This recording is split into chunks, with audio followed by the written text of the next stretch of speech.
Hi, you're listening to the Stephan Livera podcast focused on Bitcoin and Austrian economics.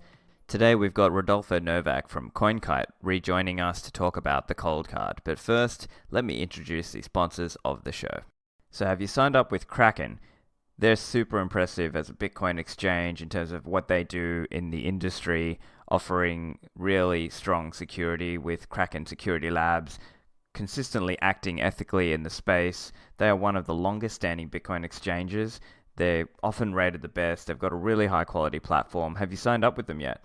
They've got high trading volume and low fees with no minimum or hidden fees. Don't forget, Kraken have 24/7 support. It was extremely fast to go and sign up. On the institutional and business solution side, they're very popular there as well. They're providing the best-in-class accounting, reconciliation, and reporting services for cryptocurrency hedge funds, asset managers, and fund administrators. They've also got a Kraken OTC desk for those high-volume block trades. They also offer 5 fiat currencies and margin and futures trading as well. So to learn more and sign up, go to the Kraken link in the show notes.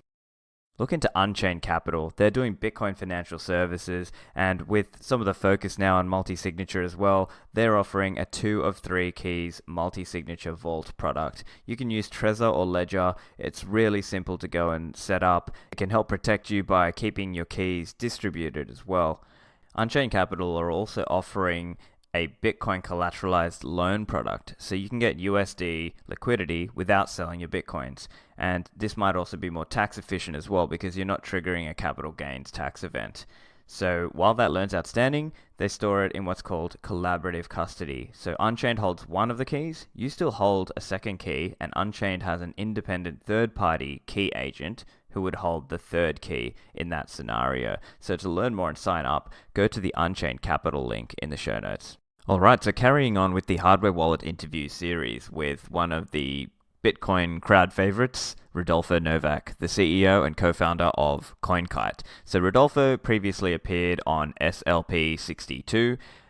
Coinkite makes some really great products, obviously the Coldcard, the Open Dime, and some other products. In this interview, we talk about some of the basic features of the Coldcard, ways to use the Coldcard, PSBT, air gapping, backups, and also walletsrecovery.org. So here's the interview. Rodolfo, welcome back to the show. Hey, thanks for having me back. Look, man, I love what you're doing with the Coldcard, and obviously I had to get you back on as part of the hardware wallet interview series. So it might be good to just start with a little bit of, maybe a bit of background on why did you make the Coldcard? I think the listeners would love to hear a bit on that. So we launched Open Dime for the fun of, people being able to transact off chain and all that stuff. And then when we closed Open Coinkite.com, I sort of wanted a wallet for myself, and I was not very happy with the options that were available. So I itched my own scratch. That's such a common thing as well. We see that in development. We see that. I mean, even for me, that's why I started this podcast. So yeah, it's cool. And so, in your mind, what was the Coldcard achieving that you weren't so happy with about other hardware wallet products? So there was sort of like two main options, right? One had like full sort of like open source with no secure element or anything. So essentially like no physical security whatsoever. And the other one was decent physical security, but fully closed source. And, neither of those sort of worked for me. So we sort of like started sort of playing around with some ideas, and we came up with this idea of having a general purpose MCU, right? And also a very dumb secure element.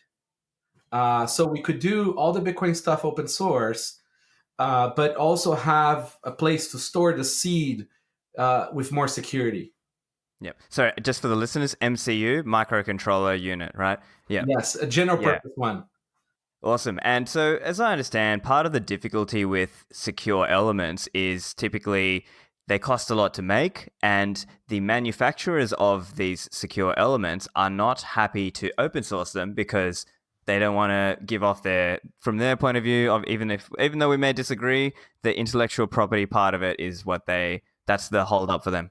It is kind of tricky, right? Because I mean, in actual technically, like there is really no open source chips really, right? So even the open source wallets don't have open source chips, right?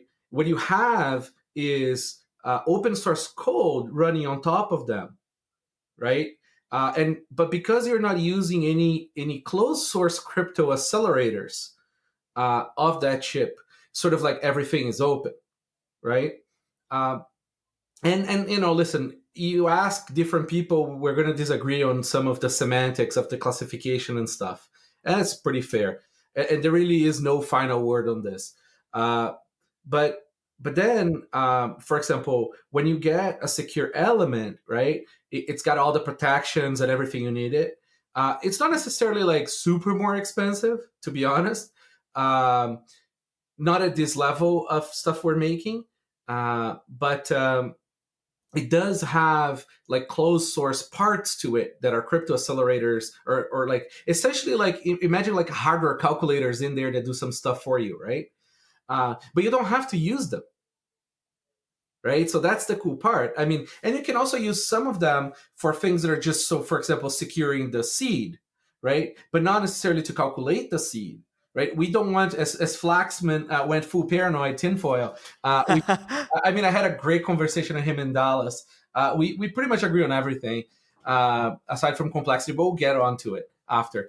So ideally, you do everything with open source code, right? So if you're using a Coldcard, everything is open source. So you can go and buy the parts yourself on DigiKey, right? And simply load all the stuff into it, like compile the code yourself and load into it, right? It's going to be quite a bit of work, but that sort of proves, right, that we are using this thing in an open source manner, right? And we're not using any of the closed source features, right, to do any Bitcoin crypto. So I hope that sort of like clear things out in terms of what is open and what is closed source. And then, so when you're using like a secure element to do everything, like one of the wallets does, it does increase security, right? Physical security, because you have all the code inside the secure element, right? But that means the vendor is going to definitely tie you up to that, because you're going to use a lot of vendor specific things that you cannot open source. Maybe there are a chip or two out there that maybe you could. I don't know. That's not what I'm looking for, right? But I know in their case they can't open source because of certain in how they developed it, right? But but on the plus side, they do get to have some certifications and things like that. That's not how I prefer my wallet. We did it for me.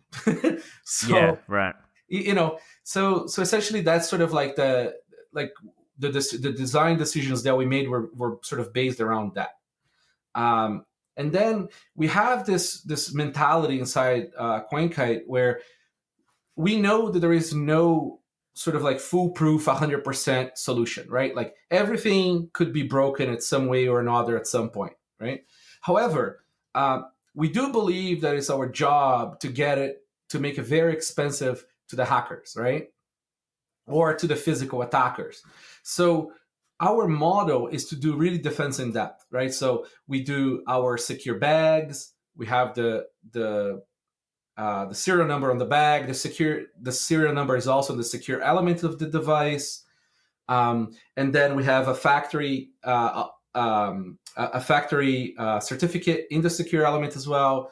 And then because we use a secure element, right, we can authenticate the hardware with the hardware. So you don't have to connect our device to the internet to initialize it, right? Because once you do that, even if the wallet maker is not nefarious, you never know who's listening in your network, right? So now somebody knows your micro serial number, and forever it kind of knows your micro serial number. So it's very easy to find your wallet again.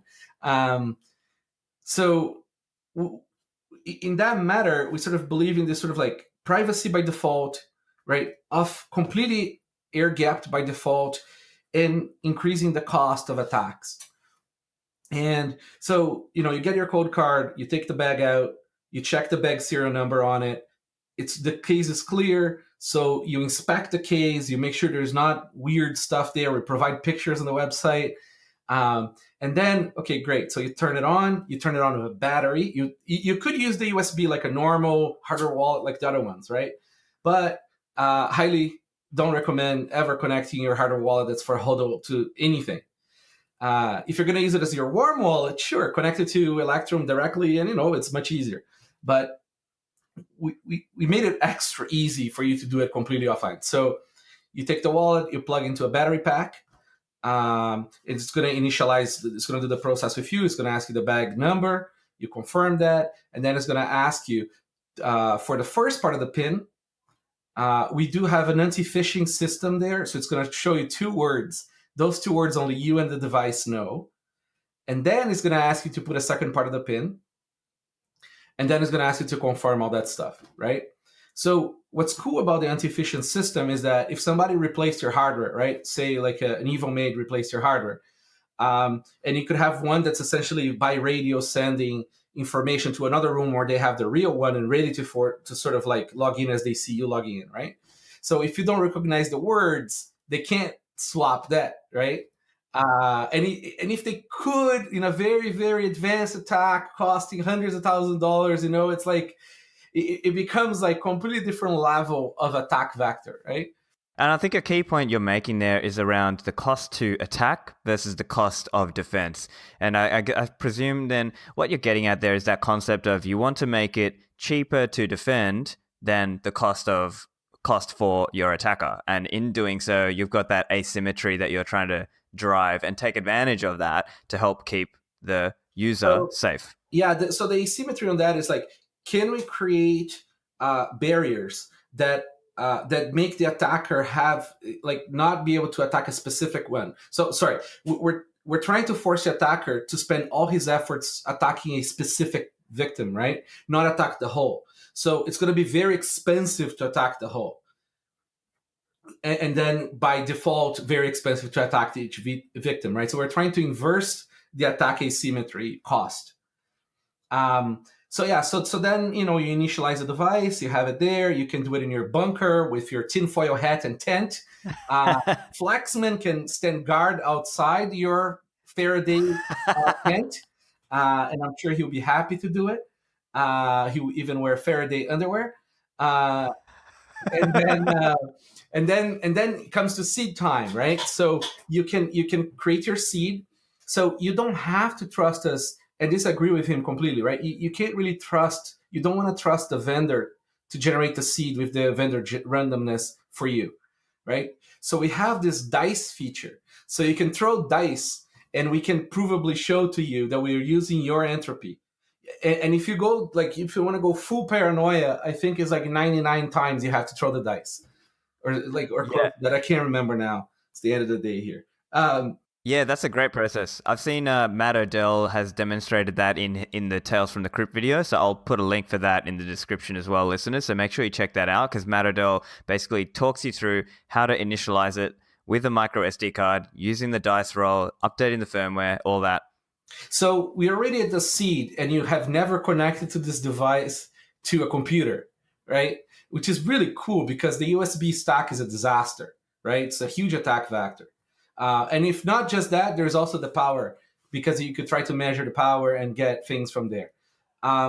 So then you get to, you're at the seed level now. You can actually create an encrypted backup of the seed into a micro SD card, right? So from this whole process, you have a seed encrypted that never touched anything to be encrypted, aside from the device that you trusted to generate and store it to begin with. And then you can go and put that in the bank. You write down the encryption key. And then what we do is we use PSBT, right, the partially signed Bitcoin transactions, for you to shuttle transactions between your cold card and your computer, say running Electrum, or it could be sort of semi-cold computer if you're on Node or whatever you want. We believe in the wallets not knowing which hardware wallet you use, because that increases the factor one more time, right? It makes it harder. So that's sort of like where we're at now. Yeah, I really like that you've been quite forward with the PSBT adoption, because once you sort of hit that tipping point of enough hardware wallets manufacturers supporting PSBT, then everyone else will start going, okay, we need to support this PSBT thing now. We need to do it.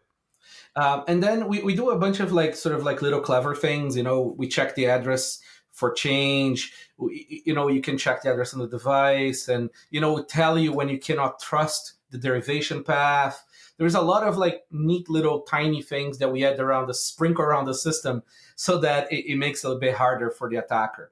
And that's on and the version Mac 2 second batch, which is selling now, also has epoxy over the secure elements. So some of the possible attacks sort of like makes it harder and more expensive as well. Yeah, and I noticed with the Coldcard, it's one of the only ones that I know that has a transparent casing as well. So when the user buys it, they can sort of see the inside of it and compare it to the picture on the website, and that gives you a little bit more, although not perfect, but some level of comfort that there's not been tampering, let's say. So this is part of our supply chain, right? So our supply chain is fairly well controlled. We also manufacture everything in Canada. So the device is made here. The factory can inspect it. We can have secondary inspection also done on the devices to make sure the factory was not nefarious. And because we have a secure element there, we can also check that the secure element is what it claims to be, right? And only really with secure elements you can do that. With a general purpose MCU, you can't. So it's there is quite a few steps there for somebody to attack you. It does not make it impossible, but it does make it hard. Yeah, that's great. And let's talk a little bit about the backup process as well. So, as I understand, there's an encrypted backup process, and Matt Odell goes through this in his video. Can you talk to us a little bit about what that looks like and how a user would recover using that backup? So, a big beef that I had with all the wallets was like, I want to create an encrypted backup, but I don't want to use a computer to encrypt my data, right? Because computers are owned. So it just drove me insane, right? Like I just couldn't do it, right? I'd have to like hammer the computer after. So I'm like, the hardware wallet should encrypt the backup for me because I already trust it with the seed anyways. So what we do is you just go into the menu and say backup into a micro SD card. It does proper strong encryption of that seed and then gives you 12 words. And those 12 words are your encryption key for the seeds. We do plan on adding Shamir as well at some point. It's in our to-do list. So then you would be able to split into multiple SD cards. Yep. So just breaking that down again for the listeners. So typically when you set up your wallet, you got your 24 words, and this is known as like the BIP39. Basically this is like how you generate. This is your seed that is used to generate your master private key and all that. And this encrypted backup is referring to the 12 words, which is the way to encrypt that 24 words, if you will. And so this might be used, for example, if you want to give it to your family. If you were to go, this is how they can help recover the seed, correct? Yep. So the seed is completely air gapped. The device is completely air gapped. If you want, you can use the USB, like I said, with Core or with Electrum, whatever you want. And then, so then the backup is also offline. Of course, you should write it down in clear text as well. Always have multiple backups. We also sell industrial grade micro SD cards that sort of have a higher degree of durability. It's great for backups. And we also, and then there's a bunch of features. So like we scramble the screen so it's hard to do side channel attacks. I guess we don't make a computer or app wallet on purpose. We don't believe that hardware wallets should have apps. It's the same for OpenDime. We want sort of like open source, like wallets to be sort of like a community-based thing because that's how we get the most eyes on it. And I guess so now we're working on the third version of it, which should be, I don't have a date yet, but it will be out at some point. We would announce it all. But so the third version We are upgrading the secure element to the next sort of level of it, so we can close some loops there. We're also upgrading for more memory on the MCU so that you can do confidential transactions. You can do hopefully Tor private keys and sort of like a little protocol there as well. And what else? We're gonna add some more side channel protections. Sort of like, we believe in iterating, right? And the more hardware people buy from us, the more we're gonna develop. It's as simple as that.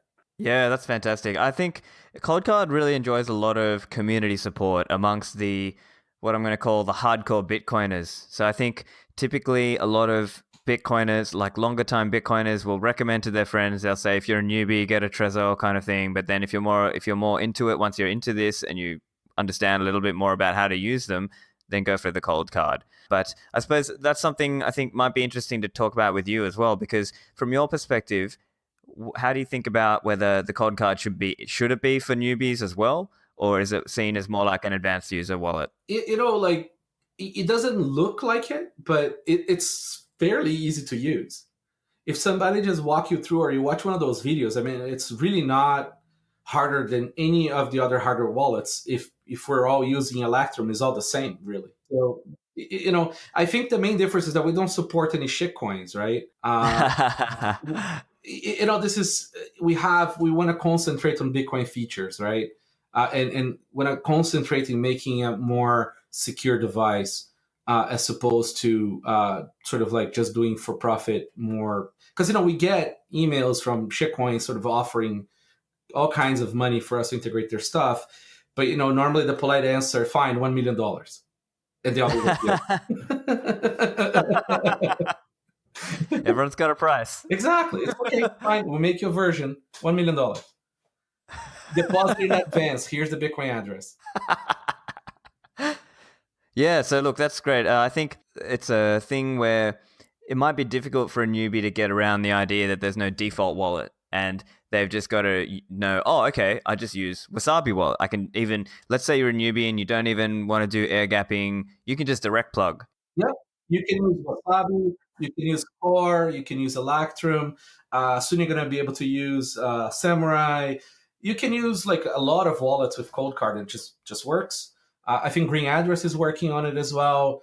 I mean, eventually everybody's going to be PSBT. Like, I mean, that's just, we don't want to put the pain on the wallet makers to sort of understand our protocol or anything. We have a Python script to deal with USB stack, and then you have, and then if you're just using PSBT, then you don't need anything really. Yeah, and that's great. I think that's really hopefully the approach that everyone goes down, and it just becomes, I think it looks to me like that is the approach people are going. It's just a matter of time. So that's great. I guess one thing that I'd like to bring up is sort of like the options for pins and things. So we support two pins. So you can have, three pins really. So you can have one pin for your main wallet, and that's the pin that you sign the firmware with. And then you can have a secondary pin, and both of them will have two wallets each, the decoy and the normal.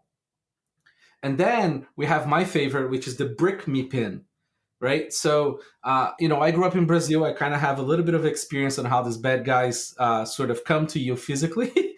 And I can tell you that you do not want to mess with the idea of having decoys with a lot of bad people. They'll just keep on beating you. So you know what? Like, it's kind of like, here's my brick me pin. The device is toasted. They don't really have access to the seed. So, now, buddy, you choose what you want to do with me. You can't really get anything out of me. Yeah, I see. Yeah.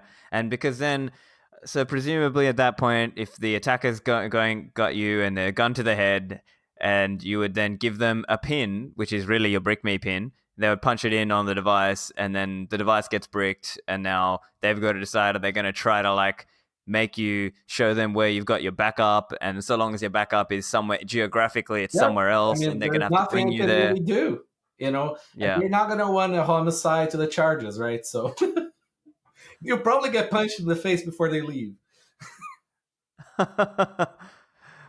Yeah, it's a tough one because I guess everyone's trying to think about ways to obviously make themselves secure, but also keep it backed up and available for their family or for their heirs or for their friends or whoever, as a way to keep it backed up. One, and then two, estate planning reasons. I So guess that's where really I sort of bring up the fact that so most people in my years of experience in Bitcoin screw themselves out of their own Bitcoins more than they get attacked, hacked, or anything else, right? So I think like one of the most important features is privacy, right? So if you share your XPub with any service, doesn't matter how good they are or how anon they know your coins. So if they know your coins, that's one more attack vector now, right? Because if nobody knows anything, then they don't know what to get. So it's super important to have privacy on your coins. Second one is to sort of like segregate coins, right? So you have your cold one, your super cold one, you have your warm stuff, you have your hot stuff. They'll have different necessities of security. And the amounts are going to depend on your comfort level and sort of like how you are in your life. And I guess the third thing is simplicity, right? And this is why one of the reasons why I'm very sort of like down on multi-sig for now, at least for the average person, is because multi-sig is quite amazing, really. But the scripts are not necessarily Bitcoin, right? Bitcoin doesn't care what the script is; it cares for a valid signature on your transaction, right? So you're essentially adopting standards and sort of like vendor-specific things for multi-sig, right? There is some more sort of more adopted multi-sig scripts, right? But you got to be really careful with multi-sig because just having your seed is not enough. You have to know the redeem script in case the vendor goes away. And also, the vendor may not be able to run away with your coins, but you are doxing your coins. So depending on your level of need, right? Say you're a billionaire who's already, everything's already doxed anyways, and, well, so be it, right? I mean, maybe in your life, Bitcoin is not that priority, right? Maybe your whole life savings are in Bitcoin. Well, now you must care about this kind of stuff, right?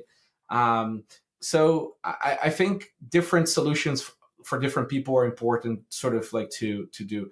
And even though a very smart person comes on a podcast and or sort of like goes and writes a beautiful article of like what is the most paranoid, most amazing security can do, right? Maybe that's not true for you because their setup is based on the fact they understand this thing completely upside down, right? You may not. So you might want to keep things more simple as you start to learn and as you get better so that you don't screw yourself out of your own coins. that's a very fair point, as because you're right. It is that whole idea of complexity is the enemy of security. But then also it can be that complexity might be the enemy of your own your own security if you can't redeem, if you can't access the coins. Now, hopefully over time it becomes simpler, and I think the approach that I think I've seen you advocate in the past is become very comfortable with the single signature setup and doing that correctly first. And then once you become more technical proficient, that's when you would start to look at, okay, how do I do multi-sig? Exactly. And, like you can still use passphrases, right? Passphrases do increase the level of security substantially. They do avoid most of the physical attacks. It's essentially a second part of the secret, right? It's not necessarily multi-sig, but it does act in a similar way. Another thing, for example, like I heard people talking about using QR codes, right? QR codes are unusable for transactions because a PSBT file could be like, say, 2-3 megabytes at some point, right? If some more complex, especially with multi-sig. So you can't use QR codes. You're going to need like 100, more than that, for you to transact out or in of a wallet. They're great for address sharing, but not necessarily for transactions, right? There is really no simple answers. And I think education is the only solution. I don't think we're ever going to abstract Bitcoin away enough because of the central idea that things have to be open to the user so that the user doesn't have to trust anything. So you have to choose. You either trust things or you make them easy. You can't have both. You really can't. Because see, if you're making it easy, you're abstracting things away more, right? So that means there's more layers of trust. We can do a lot to make it better.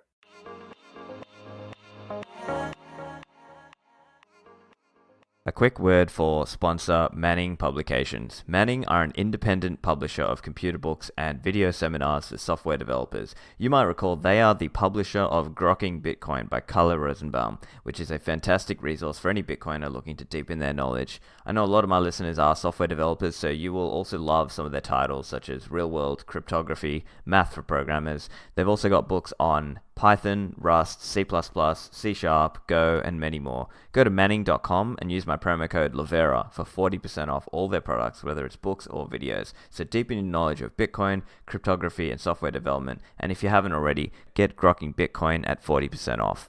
Back to the interview. Yeah, and it's difficult because, again, most people not everyone has the time to become an expert on Bitcoin and learn how to do redeem scripts and craft their own transactions and so on. So people, I guess, are looking for something that can be done with a reasonable amount of time and, reasonable amount of knowledge, but not having to go to this crazy level. I guess I'm trying not to lie to users. It's like there is a certain reality of incurring the benefits and the risks of being your own bank, right? I mean, if you decide to hold your life savings in gold in your house or in cash in your house, you're going to have major security considerations too, right? And you're going to have to understand how to keep the doors, extra secure, how to make sure that you don't have windows that are not breakthrough, how do you have lights everywhere? Do you have a security system? Do you have guns in the house for the countries that you're allowed to have? You're going to have to really understand physical security very well. And you can't skip that step, right? I think the same applies to Bitcoin. You're going to have to understand all the considerations you have to be your own bank in Bitcoin. But it doesn't matter. But it doesn't matter. Like, you have to learn, because you can't let your coins be in custody of others, because they could take it. Not your keys, not your coins, right? Yeah, right. No, that's 100% right. So on this topic of multi-signature, let's talk a little bit about how it's done with the Coldcard. Can you talk to us about that process? Yeah, so it works exactly like the other wallets, right? You just have to use a wallet on the computer or on the phone that supports PSBT and multi-sig. Then it's fairly easy. One cool thing with Coldcard, though, is you can actually create a multi-sig quorum and script without ever touching a computer. So you can do it for the computer, like any other wallet, through the USB, on Electrum, whatever.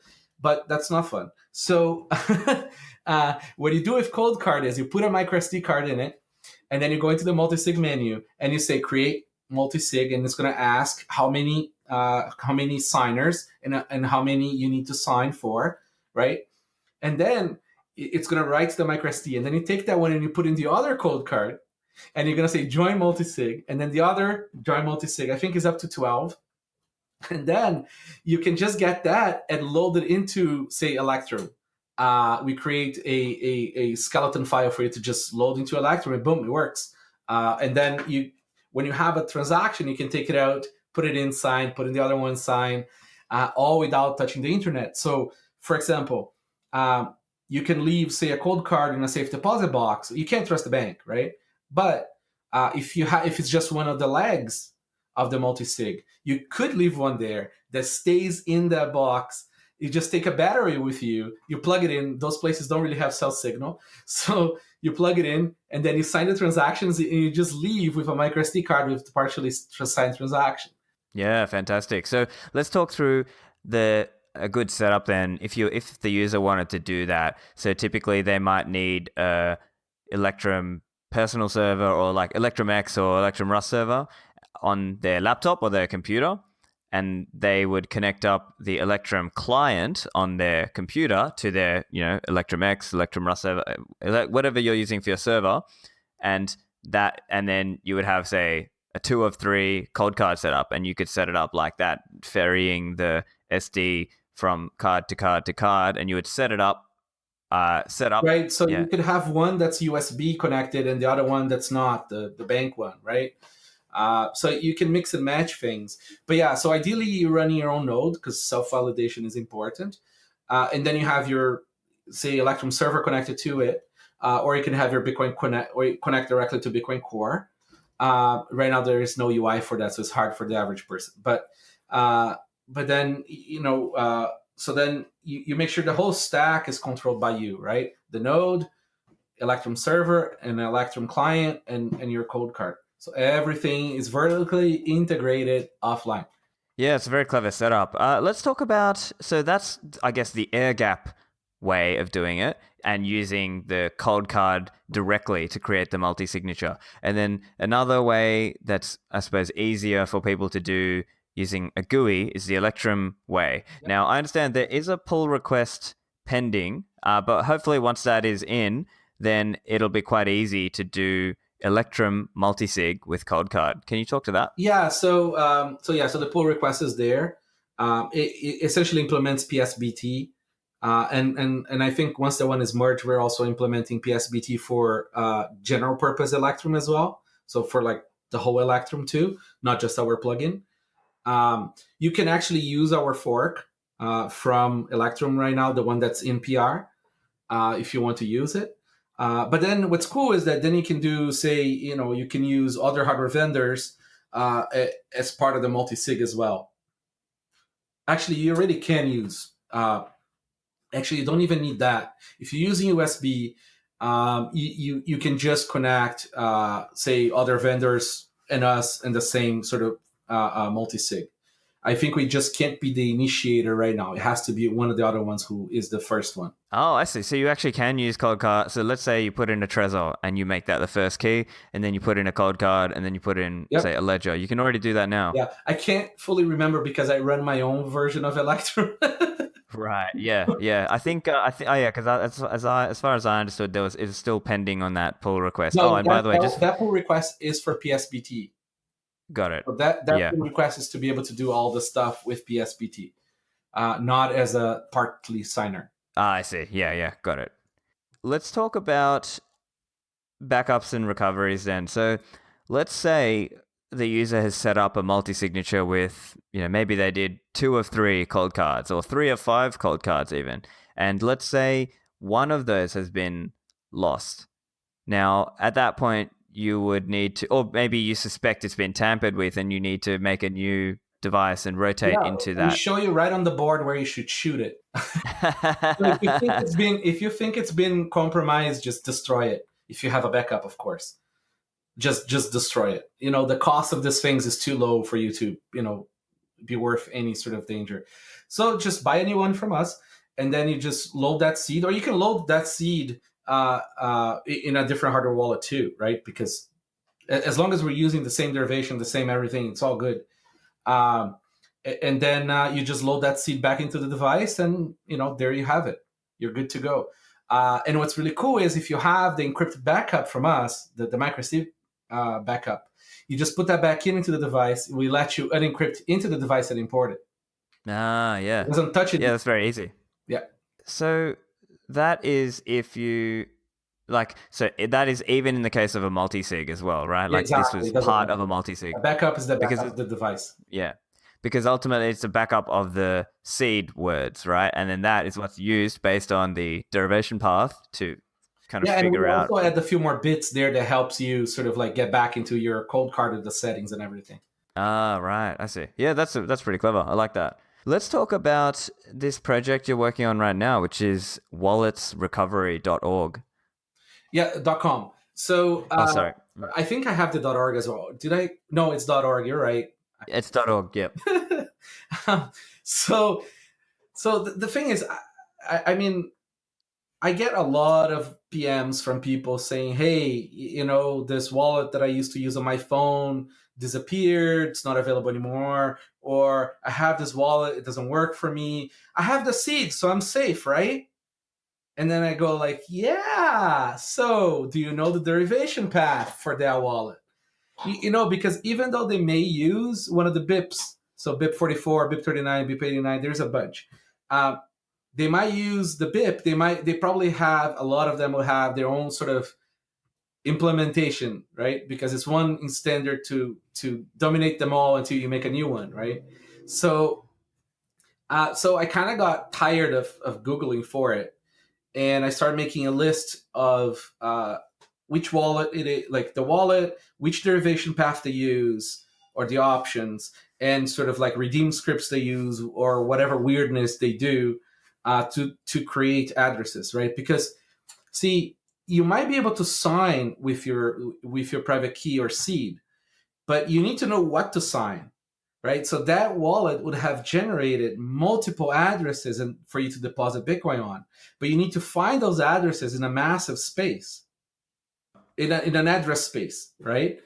Which is huge because there's also sub accounts, right?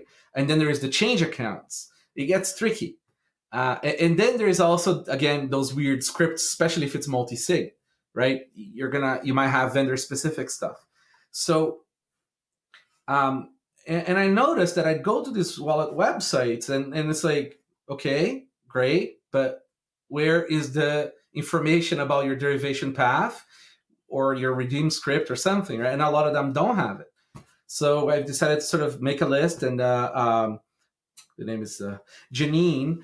Also, Janine from Block Digest. Yeah, so I showed this to somebody, to Shino, and he told me that Janine was also working on something similar, and she's a much better writer than I am. And so we merged a lot of her stuff into my stuff, and sort of put this together in the last couple of days. And I sort of like made it public today, and I hope that people add more wallets there. We're trying to back up recovery scripts, recovery information, and so if not, so when, not if, wallets go away, you still have access to it. Think about like email clients from the 90s, right? You got to be hard pressed to find one left. So imagine if the email client is gone and none of the information that you needed for some specific way they did things is not available, right? So you can't redeem your stuff. Right, yeah. And so for listeners who aren't familiar with some of what Rodolfo was just discussing, make sure you listen to my earlier episode with Andrew Chow, number 99, where we talk a little bit about derivation paths. And then we also talk about this newer idea that Bitcoin Core is going towards, which is output descriptors, which is a nice way to succinctly put some of these paths in such a way that an external person could help you recover using your seed. Yep. No, it's pretty cool stuff. But with everything sort of like core pre-BIP, I rather sort of like not, like, I don't assume it will exist. I hope it will, and I think it probably will, but I rather not sort of touch on any of that because this stuff is already sort of like confusing enough for people. Yeah. So I rather sort of work with what's available for this kind of stuff. Right. That's sort of like the reason why OpenDime is still using one addresses. So the idea behind OpenDime is pure simplicity, right? So no app, no nothing, no seed. There is just an actual raw pub private key in there that you get, that you can just redeem. You don't need anything to do it. So the idea behind that one is sort of like, we have like sort of like, a nuclear holocaust, a cockroach finds an OpenDime. The cockroach goes like orange going good, and he redeems that into version one of Bitcoin Core, and it's going to work.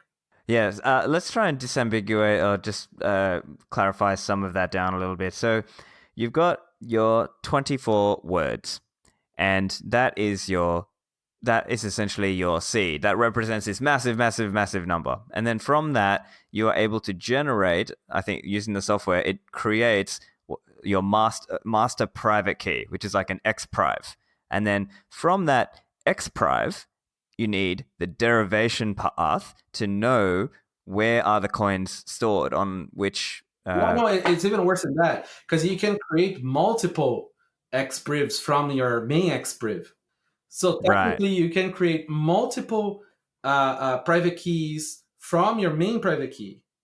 And then from those private keys, you can create multiple xpub keys. And then from those, you can create multiple addresses. and then multiple address, multiple accounts, and all that stuff. So this thing is like an endless tree. It's like completely hopeless to sort of go through this stuff without knowing. Yeah, and I suppose it would be difficult for somebody to just try and figure it out on their own because they just wouldn't have a way to know how to, I guess, traverse that pathway without having That's these. right. You want to map up the stars there. Yeah. Excellent. It's also about how can these things, what's the pathway for these things to become more standardized? Because for a person who has, let's say someone passed away and then you need to be able to access those coins, like how, what's the pathway? I really don't think sort of like standards are great, right? But most vendors will always sort of like try to do something interesting that nobody else agrees with them, and then they're going to sort of like change the spec a little bit, right? And that's always the trap you fall into. So I think it's much better to, of course, have standards, right? So we still try to steer the ship, right? But it's very important, and this is the best thing you can do, is keep a backup, not just of your seed, on your seed little bag or whatever you keep it. Make sure you also put in there a printout of like which wallet you're using, which password for that wallet, because sometimes you don't have to even reconstitute the seed. You just forgot the password, right? So go there and take the password, and it's still good.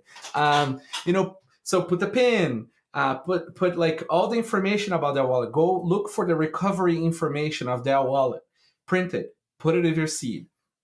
Because if you are armed with all that information, your loved ones are too, right? So they can after you get hit by the bus, they can go and find all the stuff there and sort of be able to do it. That's one of the best step forward. Fantastic.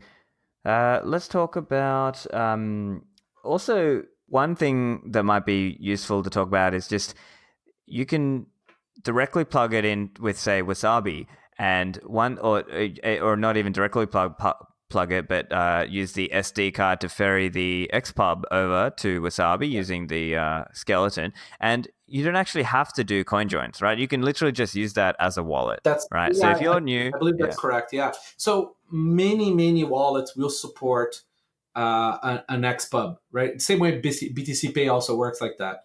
There is some considerations, some security considerations with that, right? Because now you're trusting that software is they're deriving the right stuff from that XPub. But aside from that, I mean, you're pretty good. Yeah, it's a perfectly reasonable solution. So like, if you are segregating funds, right, the concerns change to a much better place, right? Say you have a shopping cart in your store with BTC Pay. You could have like even a computer Electrum, or a computer Electrum with like a hardware wallet that's via USB, and then you give that XPub to BTC Pay. And then every time it gets to a certain amount of funds into it, you move it to your warm wallet or to your cold wallet. Then you have a more tight, complex security that you can't really access that easy yourself. So, you can keep on sort of hopping the coins that way. And I guess another thing to mention that might be worth it is, so one real cool thing about Electrum is that you can do coin selection, right? So you can annotate. So you have your addresses in one window, but then you have coins, and in your coins, your UTXOs, your Bitcoin inputs, which are actually where the coins are, right?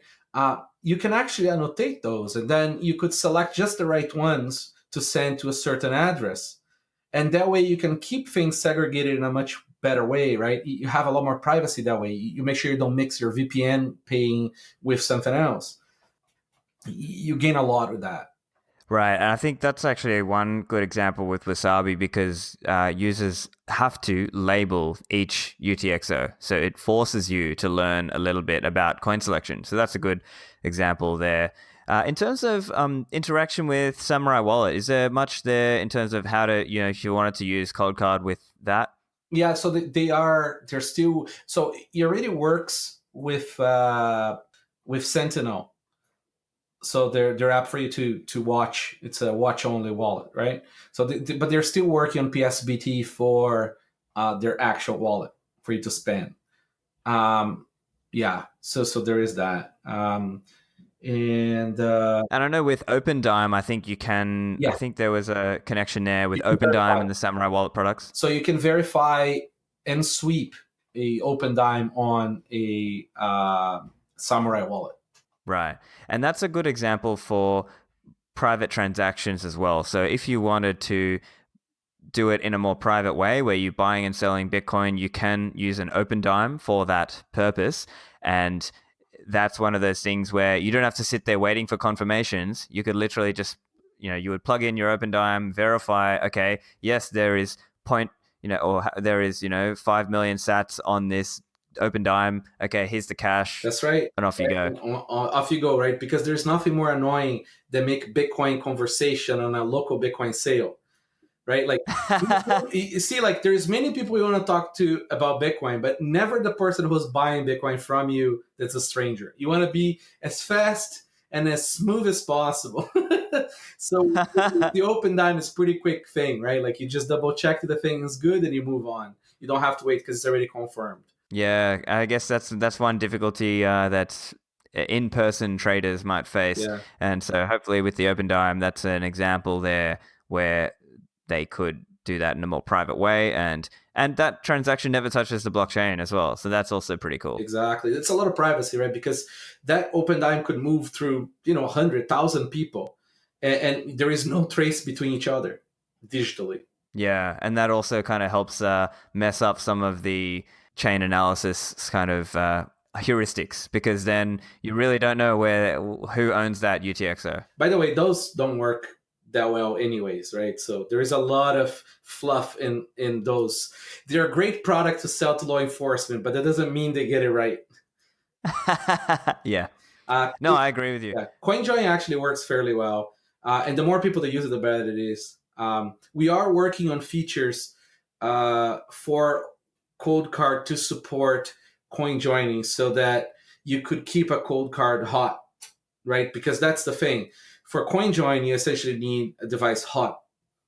So we're working on a possible separate firmware for you to be able to do two things hot.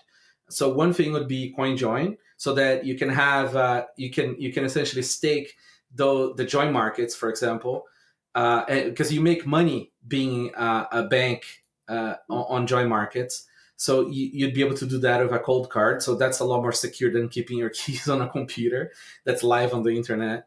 And the other one is we want to be able to allow people to roll your own cosign service, right? So essentially, you'd have a Coldcard with a separate firmware, maybe even separate slightly hardware, so that people don't get the stuff mixed. And that Coldcard would take a policy file, right? So you say, I don't know, Tuesdays, 1 Bitcoin, or whatever, right? So you set a policy, right? And then this device would be connected to a wallet. So the idea is you would hopefully, we're still working on it, but hopefully you'd have a Tor private key on it. There will be some glue on the computer. And you would provide you essentially with a Bitcoin, with an onion address, right? And you leave this device running someplace somewhere. And this device is going to be part of multi-sig of another Coldcard or another wallet. So what you do is you go to this onion address and you upload your PSBT file, right? And then it's going to tell you, sorry, it's not Tuesday, or it is Tuesday, transaction signed. And it's going to spill out for you a partially signed or a full transaction signed for you to broadcast somewhere else. What's cool about that is that, one, it's Tor, so that address, that onion address is very, very hard to find. It's very simple, so there is not a lot for you to try to hack in there. The device is essentially like offline, through USB, so it's not air gapped, but because USB is not air gapped. Air gap is like literally there is air around. And then and then you'd be able to co-sign your stuff or co-sign with other co-signing services with your own. Because again, for me, the biggest problem is privacy, right? So I want to be able to use a co-sign service, but I don't want to like do that with anybody. I want to do that with myself.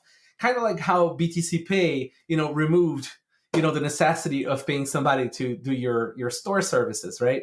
So you could have hardware that's just running on the internet for people who are, a little bit more capable in terms of knowledge to sort of do their own co-signing remotely. Fantastic. That's really interesting idea. Definitely keen to see how that works. So look, is there anything else you wanted to touch on with Coldcard, or anything else you wanted to mention in terms of what's coming up in terms of Coldcard and other Coinkite products? Yeah, so we're working on a prototype for another OpenDime like device that might be able to do other things that are interesting, but that's still sort of like not there yet. We're actively working on the next version of Coldcard and the version after that. So we're trying to iterate, right? And with hardware, the more complexity in a change, the more like issues you could have with manufacturing, with parts, whatever. So we're trying to iterate, incrementally. So the plan is to keep on launching new hardware, like every 6 months to a year, kind of thing. And until we find sort of like a comfortable place where we're like, okay, you know what, stays here, kind of like the OpenDime. Now we're on version 4. It's a good device, it's working well. We're going to sort of keep it like that for a little while. There's a ton of software we're writing, firmware, right, for Coldcard.